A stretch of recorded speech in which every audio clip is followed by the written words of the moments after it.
Alyssa Thomas, that's what she does. She uses her body. On June 24, 2026, the Indiana Fever will play the Phoenix Mercury in the second game of their intense back-to-back series. Actually can't stand each other at the moment. Additionally, something broke during the second quarter. The sports world has been completely upended by the internet, and everyone is shouting the same thing. It is necessary to suspend Alyssa Thomas now. Subscribe if you're new here, as we cover everything they don't want you to apologize out loud each week. Press that button immediately. This is what took place. Clark trips over Lexi Held's foot after driving to the basket little over 3 minutes into the second quarter. When she hits the deck, the ball is gone and the game is done. What is the role of Alyssa Thomas? Once the ball had left the while Clark was still lying on the court, Thomas struck her neck with her fist. Thomas then went on to step. She lay on the ground, helpless, with a fist above her and into her throat. The referee was standing there on the baseline, doing nothing but observing. In just 4 minutes, the video went viral, and after the world of basketball actually saw it, and the response was overwhelming and instantaneous. I would love Caitlyn to do is get up one time and then just slap the However, Reggie Miller, a Hall of Famer who played through the harsh physicality, had the strongest voice that broke through the clutter. Reggie Miller, an NBA player from the 1990s who has a genuine relationship with a man who understands exactly what dirty looks like and what it doesn't. With Caitlin Clark following their experience together on NBC's Basketball Night in America earlier this season, did not hold back. Described it as hazardous. He pointed the finger and described it as an intentional act against a helpless player.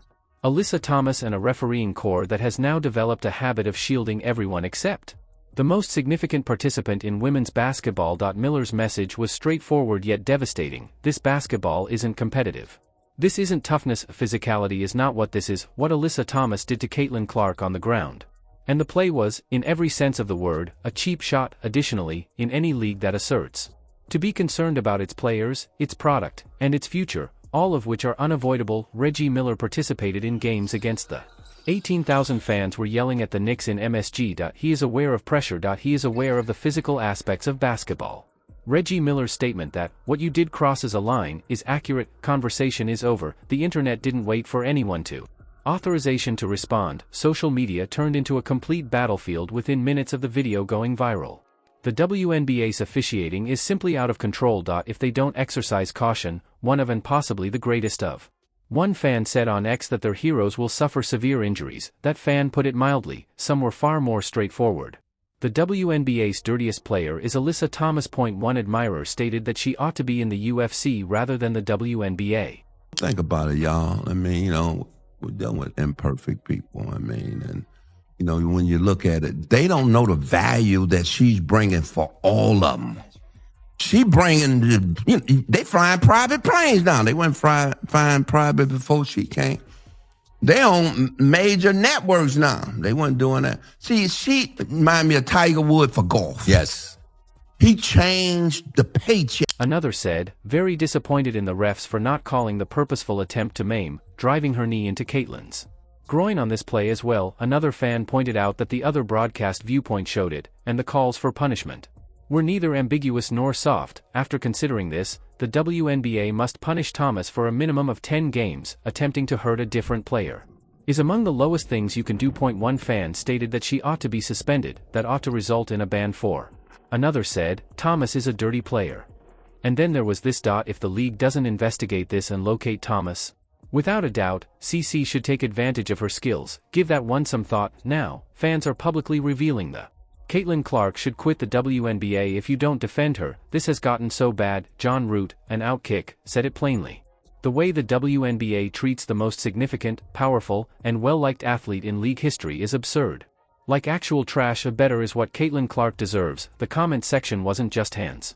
Everyone who covers this game for a living, analysts, reporters, pundits, came to the same conclusion. In conclusion, in the words of Dave Portnoy, creator of Barstool Sports, what are we even doing here? A cheap, brutal shot. Whether the whistle blew or not, the play was egregious, and the WNBA must investigate it to make sure players are safeguarded, and the conversation about the treatment of the league's brightest player doesn't spiral out of control.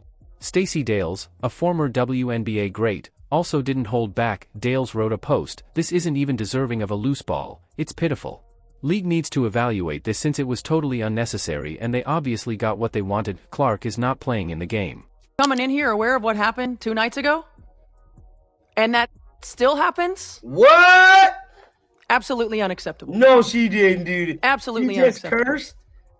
And the reckless closeout that they actually reviewed, and the foot still comes down on top of the defender's foot that wasn't upgraded?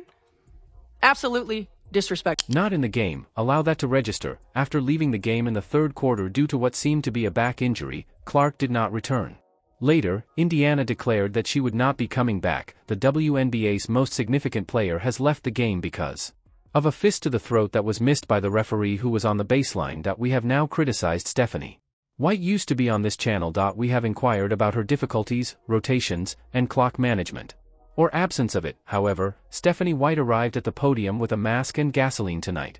White didn't hold back. I recently noticed it was terrible, but I'm not sure if it affected her health in any way. The absence of a call. At halftime, I learned about it. Halftime, I pointed it out to the officials. Even so, we had 11 fouls compared to their 2 in the fourth quarter. In the second half, they managed to make 24 free throws. White went on, first and foremost, you must call it. It's completely insulting and outrageous. Second, even if you know what happened 2 nights ago, does that still happen? Completely unacceptable. White persisted, saying, the fist in the throat is insane. It's absurd. It's risky. When you went to check the landing place, she continued to land on top of another foot. I'm not sure. Because that seems like a test do-over to me. How do you mess things up once more, when these things persist to repeatedly occur? It finally becomes annoying. White's parting remarks to the press. In this game, a WNBA superstar and a generational talent had 2 cheap shots that were not called. I can reiterate it, completely unacceptable. The punch to the throat, 2 cheap shots, not 1, 2, and a careless closeout. That after reviewing, the officials decided not to escalate to a flagrant. They looked it over on the screen and continued to do nothing. After the 2 teams' tight meeting on Monday, the stage was set for another brutal match. It ended with the Fever winning 86-77 despite 6 technical fouls and 1 ejection. As a result, everyone was aware of the tension between these 2 teams going into Wednesday night, including the league and the officials. A fist to Clark's throat, yet a knee to the crotch area, 0 call. A careless closeout and 0 call were reviewed. On the screen, Indiana declared that Clark's back injury would prevent him from returning. White, the Fever coach, lacked an update on Clark's potential length of absence, but stated that the organization would exercise caution with her due to the lengthy season. A lengthy season that might now be in danger, due to the failure of the league office's referees, repeatedly and humiliatingly, in order to shield the player who is solely responsible for this sport's popularity. Expansion. To be clear, this has nothing to do with Alyssa Thomas's skill as a player, this has nothing to do with competition. Basketball. Thomas's intentional act of sinking her fist into a helpless athlete went beyond what was acceptable. Competitive fire into hazardous areas. The instant that fist touched Clark's, the boundary was crossed. Throw when the ball was far away from them and she was already on the ground. If Alyssa is not suspended by the WNBA. Thomas, the message they are conveying is that we won't defend our most valuable player and we won't enforce our own regulations, we won't pay tribute to the players or supporters who have helped this league expand beyond anyone's expectations in the last 2 years, and if you wish to keep up with every event, every response, every league decision, every press conference eruption, we're not going anywhere, and we won't stop discussing this until the WNBA provides Caitlin. We want to know your thoughts on whether Alyssa Thomas should be suspended in order to give Clark the protection she deserves. And if so, how many games, and do you think Caitlin Clark's career is in jeopardy because of the WNBA's officiating? Post it in the comments.